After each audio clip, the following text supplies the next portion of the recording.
For over 75 years, Villa of Hope has risen to meet the changing needs of our community. Caring staff at the Villa know trauma and how it can change your life. As we face personal challenges, the Villa stands as a place where individuals, youth, and families can rebuild relationships, recover potential, and renew hope for the future. For more information, visit villaofhope.org or call 1-833-993-HOPE. You're listening to Villa of Hope Radio on the WYSL stations. Villa of Hope is here to help. Our Monroe County Department of Public Health is working diligently to reduce the chances of spreading the COVID-19 virus, and it's important we all follow those recommendations. That does not mean you cannot reach out for help. The Villa is here. We have people ready to take your call and get you the help you need. Whether you need general counseling, family support, MAT, or a compassionate ear, we are here. Call 1-833-993-HOPE. Welcome back to the Villa of Hope radio show. This is J.C. DeLast. Villa of Hope, rebuild, recover, and renew. And in our third segment, we're going to be joined here by Carrie Carl, who is the Chief Strategy Officer for Villa of Hope, and also talking a lot about trauma and its effect on the brain. Let's get into, first of all, as a strategy officer, the top of the heap when it comes to that, Carrie, that kind of encompasses a lot of different things there at Villa of Hope, doesn't it? It sure does. It's a newer role in the structure at the Villa, about 2 years old now, and it is already evolving just within the last few months. When we think about strategy, we think about a goal, and not just some everyday goal, but a big, audacious goal. For the Villa, last calendar year, we renovated our vision statement and put our flag on the hill for a 2030 vision. And that goal involves transforming the social foundations of our neighbors, elevating lifelong health outcomes for this community. And so as the strategy officer, my role is overseeing performance excellence and data analytics to help make sure that what we're doing today and what we're going to be doing tomorrow and the day and the year after that is done at a premier level, and that we're able to prove and predict what the outcomes will be for the people that we serve in our programs and for the payers, that we're doing that in the most financially responsible and efficient manner possible to achieve those highest level of outcomes for those folks. Well, I know that the phrase sanctuary model is used here in relation to what you're doing as Chief Strategy Officer. Well, what exactly is that, and how does that play in, again, to treating with brain trauma and those kinds of things? Sure. Love talking about this on behalf of the Villa because we are the only sanctuary certified organization in the Finger Lakes region. Sanctuary model is an organizational culture model, so it's not a treatment model. It's literally a model that talks about who we are as human beings, what we have in common because we are human beings, and how we need to be with each other in order to be aware of and conscientious and mindful of the impact of trauma, as well as toxic stress, lower level stress, but in a more chronic, toxic sort of way, and the predictable and similar ways that exposure to traumatic events, either singular traumatic events and or these more chronic, toxic, more like moderate level stressors impact our brains and our bodies because it is very predictable. So sanctuary model is a way that we make sure that we are being intentional in how we are with each other in the office here, in our programs and services, as well as how we are with the people we serve. Well, and Carrie, as you mentioned there, this is really an important point because it sets the Villa of Hope apart from any other organization in the Finger Lakes region. Not only something to be proud of, but maybe even more importantly, you're serving a community that certainly needs this kind of support.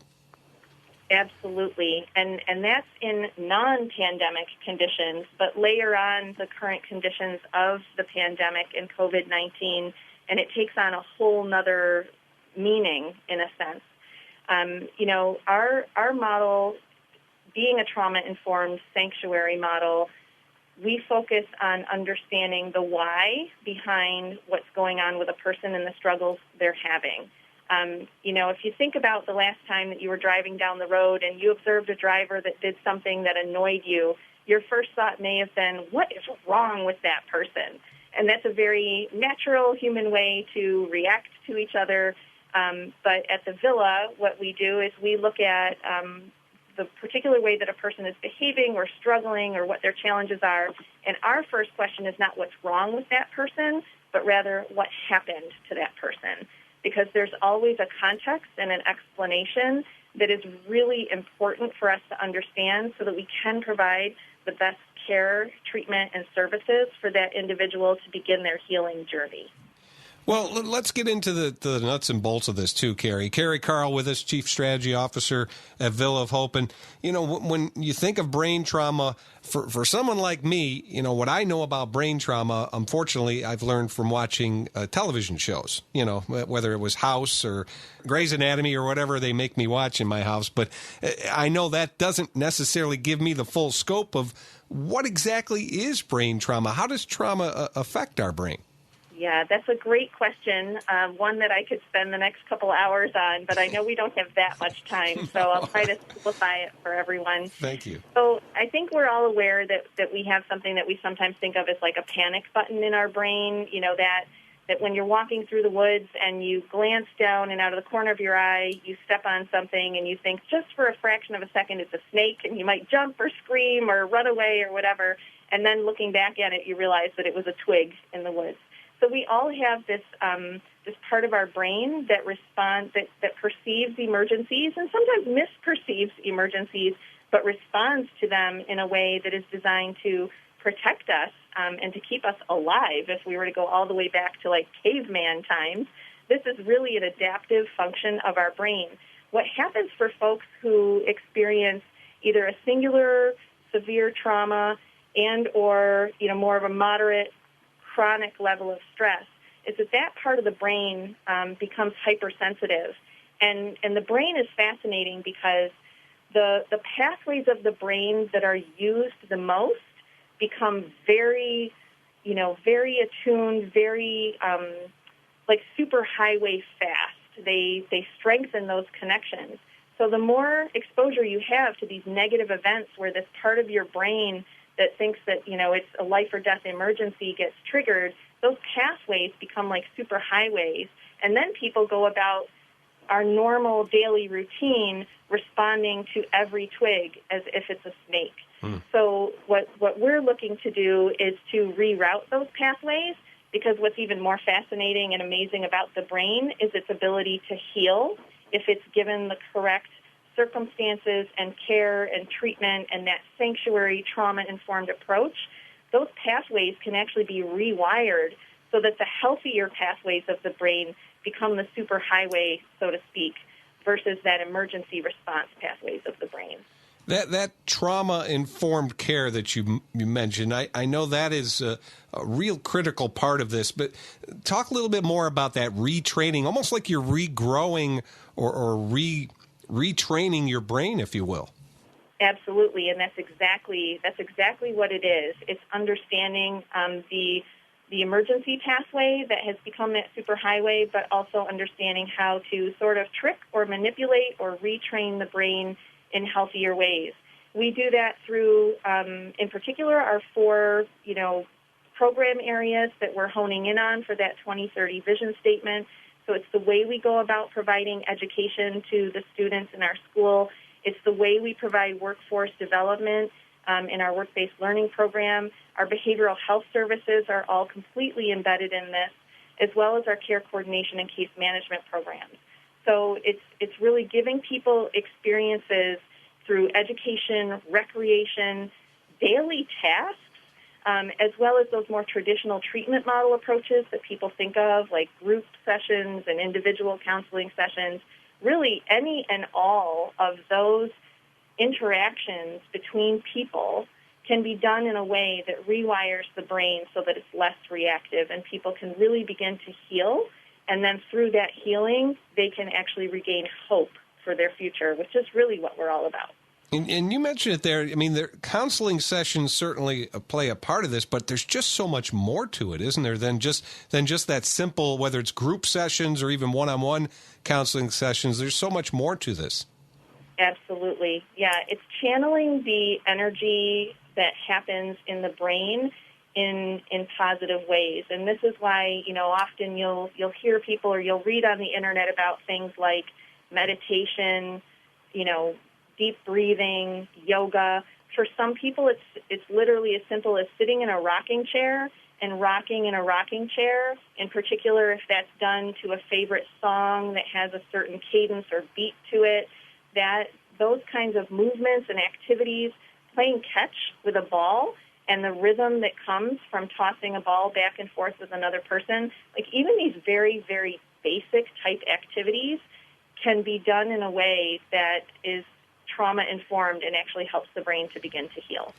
Talking with Carrie Carl, Chief Strategy Officer at Villa of Hope, and this trauma-informed care that we've been talking about in this segment, this really does play into the larger role of Villa of Hope, doesn't it?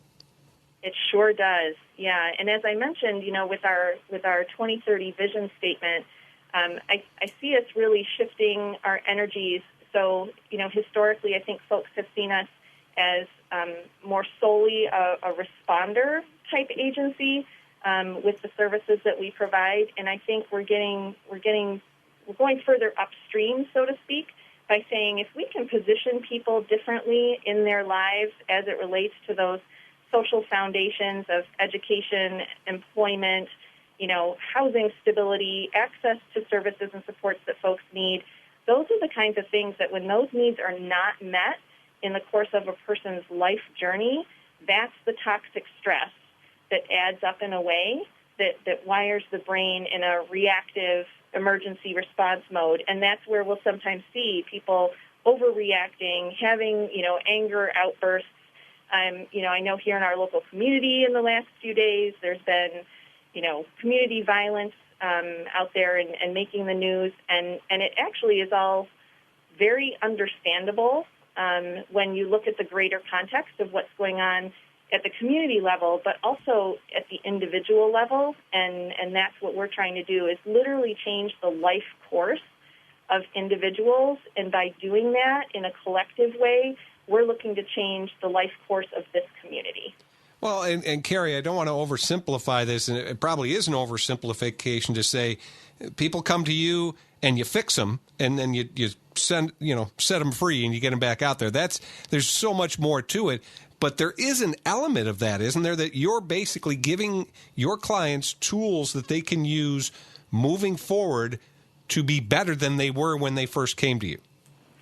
Yeah, I would say that we partner with people. Right. And I would say that we help them to uncover their own potential that they either never knew they had or they forgot along the way that they had, sometimes because they had people in their life telling them that they didn't have that potential, and that regardless of what they were going to do over the course of their lifetime, they would only amount to such and such.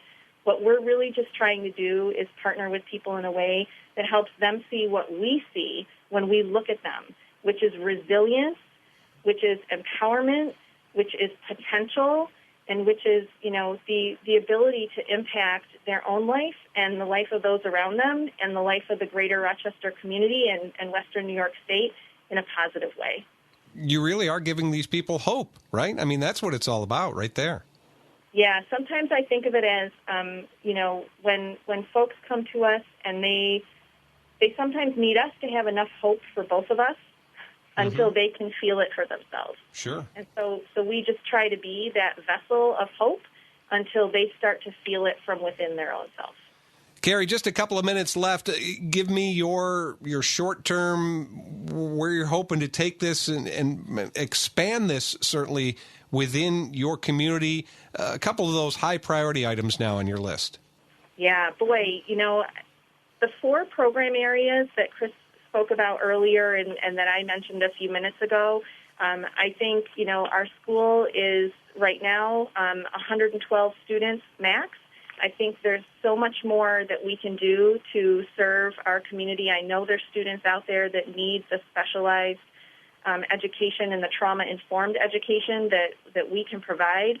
The workforce development, I know we're looking at expanding that. You heard Destiny talk about Hope Place and even thinking geographically about how it's wonderful that we now have this resource in the city of Rochester, but the need is geographically much broader than that, and to look at potentially growing that kind of program. Our behavioral health programs continue to grow exponentially. We do have the detox program coming, as well as an expansion of our outpatient clinics. And even on the care coordination and case management side, just last year we expanded geographically in the children's care coordination program. And so the need is out there. So we're continuing to grow not only like in size, but in terms of like geographic footprint, so to speak, in Western New York and even beyond. If the need is there, the Villa is ready and wanting to help. So it's just a matter of figuring out not if, but when, where, and how. So that's constantly on our minds. Carrie Carl, Chief Strategy Officer at Villa of Hope, thank you so much for delivering your message. Thanks for joining us. Thank you so much for having us. We're going to take a final break. Come back. We'll have a final word as well with the Villa of Hope radio show on the WYSL stations.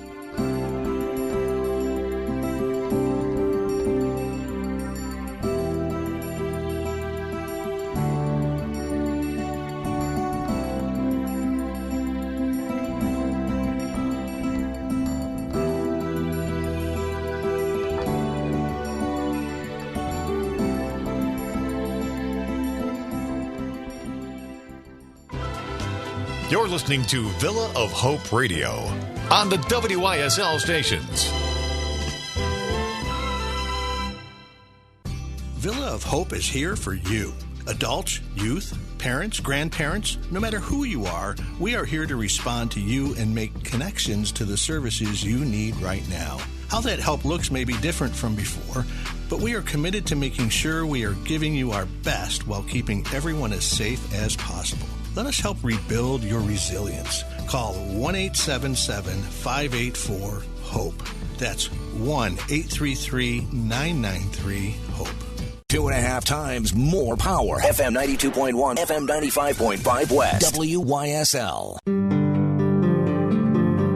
Well, thanks once again, everyone, for listening to the Villa of Hope radio show. This is J.C. DeLast. Join Villa of Hope talking about our community healing together post-COVID and how we can all help overcome the trauma of a pandemic. That's when we have our next new show for you coming up on Thursday, June 25th at 6:30, right here, the Villa of Hope radio show on the WYSL stations.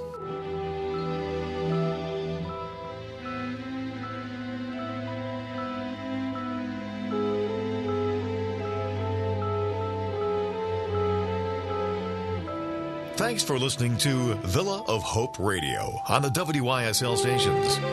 Find out more at villaofhope.org.